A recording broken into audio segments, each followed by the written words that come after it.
It is Sunday the 3rd of June 2018 and today I'm celebrating the 6th anniversary of being falsely accused of the criminal act of blasphemous libel by the Unitarian Universalist Association's Canadian attorney, Maître Marc-André Coulombe, for allegedly, and I do say allegedly because it's not true, making unfounded and vicious allegations to the effect that ministers of the association engage in such despicable crimes as pedophilia and rape.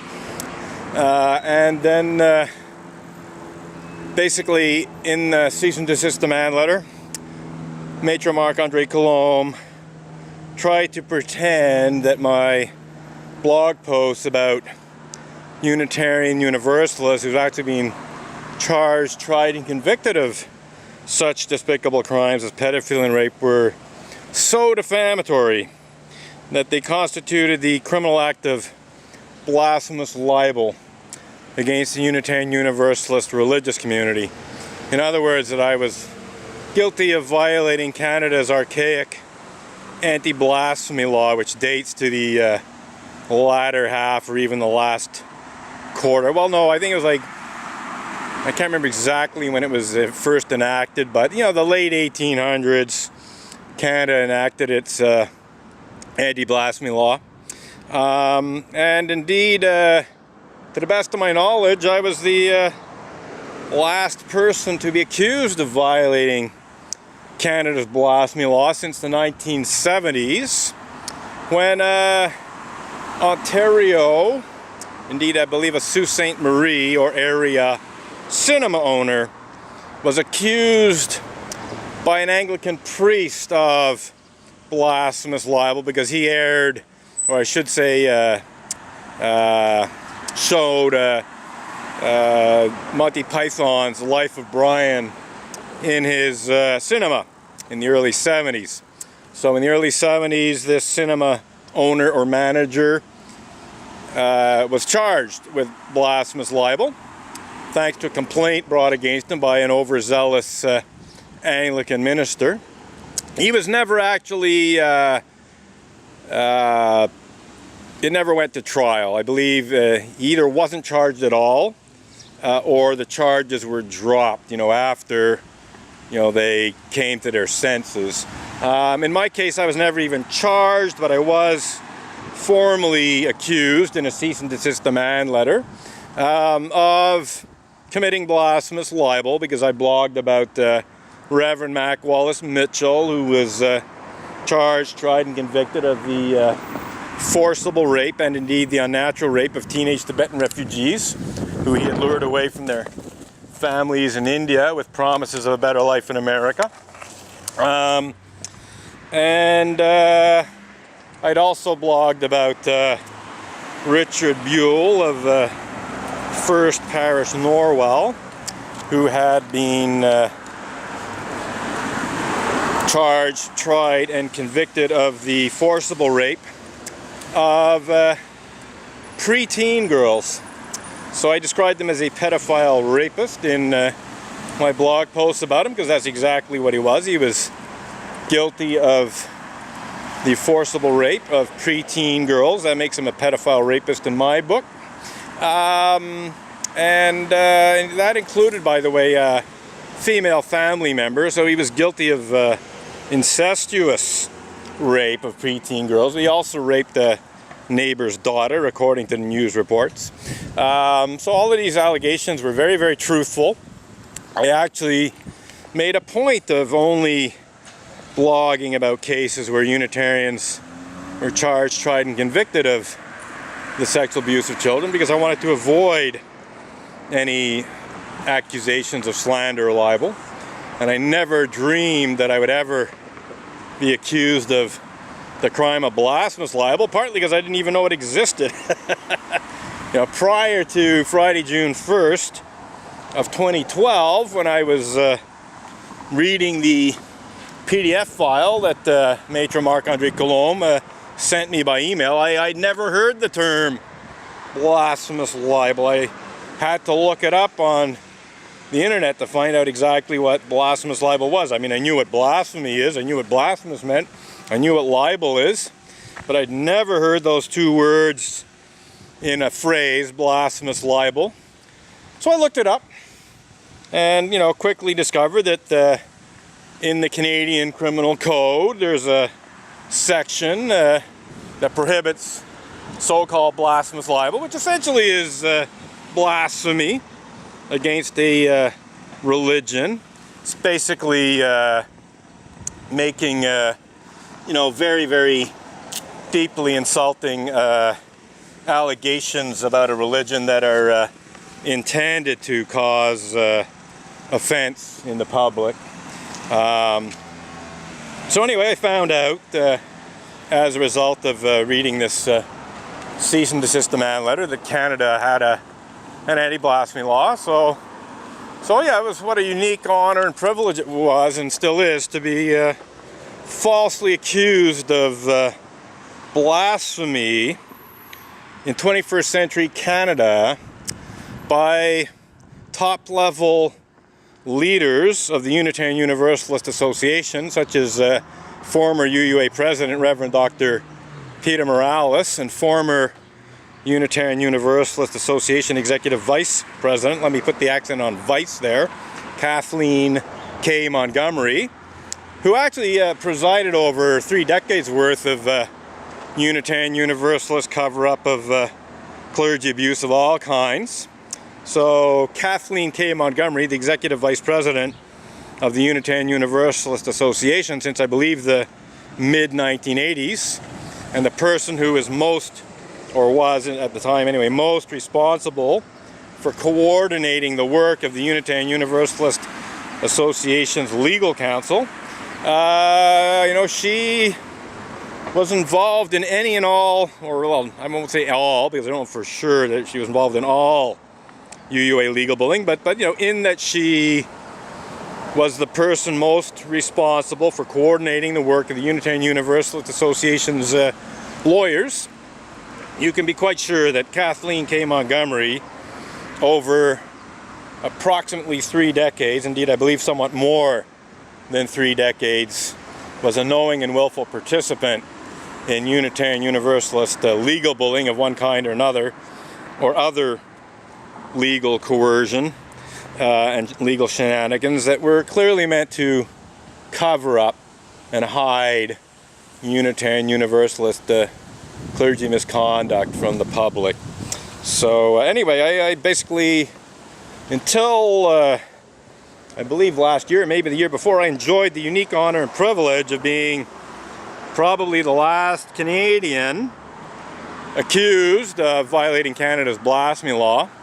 And it came to my attention that the SPVM actually made that not quite entirely true, because in I believe last year, 2017, April of 2017, if I'm not mistaken, might have been possibly 2016, but anyway, in the last couple of years, the SPVM, that's the Service de Police de la Ville de Montreal, actually charged another person with blasphemous libel. So this person was actually charged, and the reason the SPVM charged them, totally bogus reason by the way, was because they were distributing anti-police pamphlets or posters which showed an SPVM police van on fire, and so the SPVM cops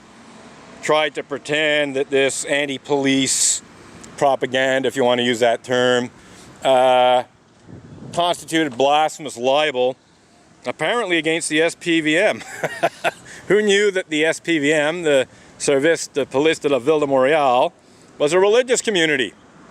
So, I mean, I know that St. Michael is the patron saint of police officers, but I had no idea that the Service de Police de la Ville de Montreal was some kind of religious community.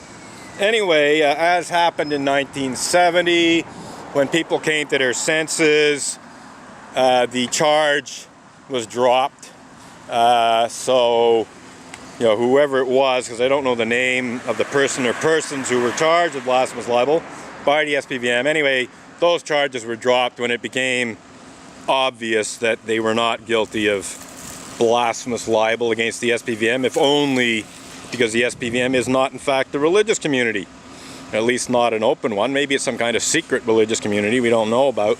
So anyway, I was enjoying very much being the last person in Canada to be falsely accused of violating Canada's blasphemy law until the SPVM ruined that for me by actually charging another Montreal or two with blasphemous libel for distributing anti-police pamphlets or posters. So, you know, I'm still enjoying nonetheless being, to the best of my knowledge, the last Canadian ever accused of violating Canada's blasphemy law by an actual, or at least a pseudo religious community, because it's open to some question as to what extent Unitarian Universalism these days is an actual religious community when one considers how many of them are atheists and don't even believe in God. Oh, I'm getting a nice little wave here, I think, from a child being carried by his mother. Probably doesn't know what the sign says. Good for him. His mother saw it, though. His mother saw the sign, as it were. So, yeah, she got the message, I think, that Unitarian child sex abuse does indeed suck. And I have somebody coming this way. I got to be careful about my sensor overheating. It's overheated a few times already and cut short my video clips. But basically earlier I just finished writing this chalk slogan when Shannon Horan, the daughter of David Horan, came out of the, well, she didn't even come out of church because she was just arriving, but she grabbed the garden hose and she hosed it all down, erasing what it said. It said Unitarians misuse Canada's blasphemy law to cover up pedophilia and rape of children, if I remember correctly. And Sir Ted, what are you going to say? What am I going to say? Yeah, what are you going to say? I'm going to say Unitarian Universalists misuse blasphemy law to... They're all full of shit. You're absolutely right, sir. You're absolutely right. Jesus Christ would say it. You would too. Roman Catholics. Yeah, and everyone else. And Barack. Barack's going September 23rd. What? Barack's going to the Vatican. Oh, really? Think of it. Barack Obama? Yes. And you know, think of Italy. What? Why do they call it Lucifer's telescope? The Vatican. I know, I've heard about that, yeah. Good question. Well, it's just a logical question. Yeah. And you are you. But you're honest. I do try to be honest, yes. But I'm very honest about this. This is like 100% truthful. it is. But, hey, Right. what if Bannon said it? He's in Italy. Trump said, oh, Bannon, I love him, but he's lost his mind. Bannon didn't lose his mind. Yeah. Donald's going to shut down the U.S. government before September 30th. We'll see. We'll see, but I hope not. Yeah. You know why? Why? We're all human. Right. We can't love each other. Right. And food. My father always used to say, there's enough food to feed everybody. Right. You know what Ovid said? What? It's a Roman poet. Yeah. He actually existed a bit before Jesus. Yes. About love. Here's what he said. If you want to be loved, love. be loved. No, he said be lovable. Yes. In other words, if you're not lovable, forget about being loved. Yeah, and Robin So we Williams. I love Robin Williams. Yeah, my name's Robin, by the way. Oh, yeah? Hey, Frank. Nice coincidence. Nice meeting you. coincidence. Hey, Robin Williams.